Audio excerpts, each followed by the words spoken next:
ఇప్పుడు మా అమ్మ వేయించిన కారానికి కావాల్సిన పదార్థాలన్నీ రెడీ చేసి పెట్టింది. ఇప్పుడు చూపిస్తున్నాను చూడండి. ఎండుమిర్చి బాగా వేయించుకోవాలి, ఒక 150 గ్రామ్స్. 2 టీ కప్పులు ధనియాలు, 1 టీ కప్పు పచ్చిపప్పు, 1 టీ కప్పు మినపగుండ్లు, 2 టీ స్పూన్ల జీలకర్ర, అన్నీ విడివిడిగా వేయించి పెట్టుకోవాలి. ఇప్పుడు కరివేపాకు కూడా బాగా వేయించుకొని పక్కన పెట్టుకోవాలి. చింతపండులో విత్తనాలు పుల్లలు తీసి ఒక 75 గ్రాములు తీసి పక్కన పెట్టుకోవాలి.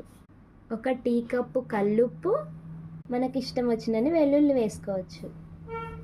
ఈ వేయించిన దినుసులన్నిటిని మెత్తగా పొడి చేసుకోవాలి. చూడండి.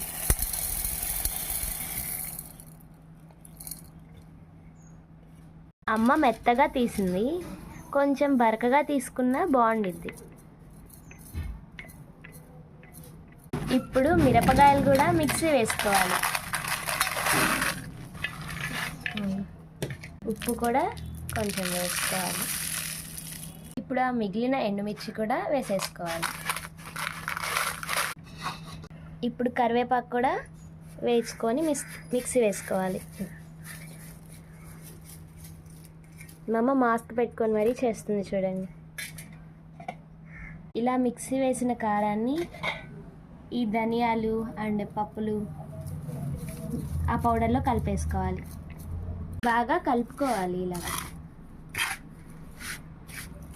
ఇప్పుడు మళ్ళీ మిక్సీలో వేసుకోవాలి.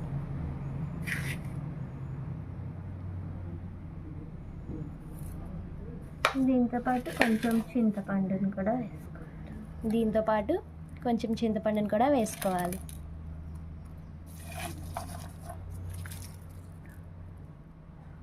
వెల్లుల్లి రెబ్బలు కూడా వేస్తున్నాం. మిగిలిన కారాన్ని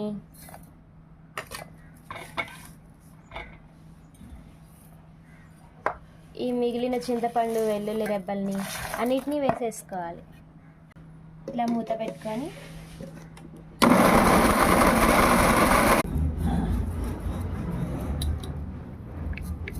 ఇదంతా దానిలో వేసేసుకోవాలి. ఇలా బాగా కలుపుకోవాలి. చూడండి.